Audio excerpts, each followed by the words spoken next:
आजिकल जो भाया खरा हो तो तापाई आमको पखाल भात डेली डेली दरकार। तो पखाल भात सांगू जदि एमितिया गोटे नुआ आइटमटे मिल तो पखाल भातर मजा आसो। तो पखाल भात ये कौन करा ना कंचा कदली को मुझे पतला पतला करके माने टिके मोटा थी काटिकी हलदी पानी पकई नहीं जहाँफल कदलीटी आमर कला पड़बनी। तापर आम कौन करवा ना कड़े देहरे अध ग्लास पाखापाखि पानी देकी टिके गरम करनवा। गरम है जो कदली की आम हलदी पानी पकई रखी ए सब छाणिकी पकई नवा आ स्वाद अनुसार लुण को पकई नवा आउ टिके हल्दी गुंड ए पकईकी 4 मिनिट पाखापाखि सिझापी आम छाड़ीदवा। आ ता भितर आम गोटे मसलाटा को रेडी कर नवा।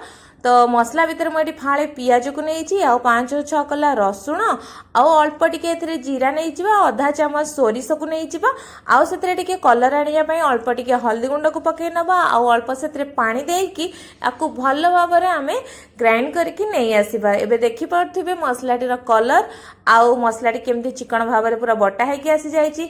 तो ये तापर नेक्स्ट प्रोसेस रे कौन करवा ना एपटे आम चेक करनवा 4 मिनिट पर कदली आमर माने 80% पाखापाखि सिझी जाइए। आमको ये पूरा सिझेबार ना कदली फाटी जाइए माने कदली माने सिझी आसवा ऊपर अच्छी। तो आपको आम भल भाव में छाणी नवा।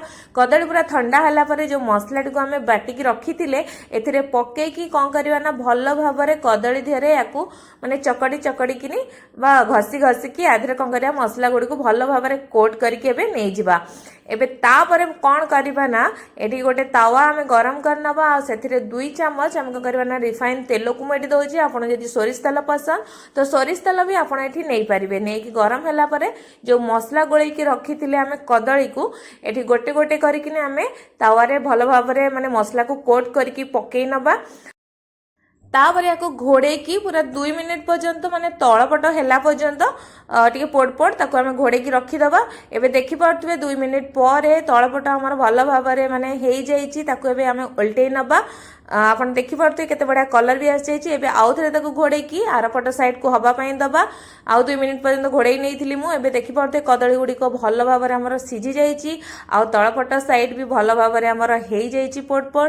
तो एबे कौन करवा ना आम तावारू ए सब को पूरा काढ़ी नवा। तो एबे आपण पूरा पखाला भात को पूरा बाढ़ी आणतु आ भाया गरम गरम कदली माने मसला दिया कदली भजार मजा नियंतु। आ किपरि लागला आम कमेंट बॉक्स रे कमेंट करी निश्चय जणातु। धन्यवाद।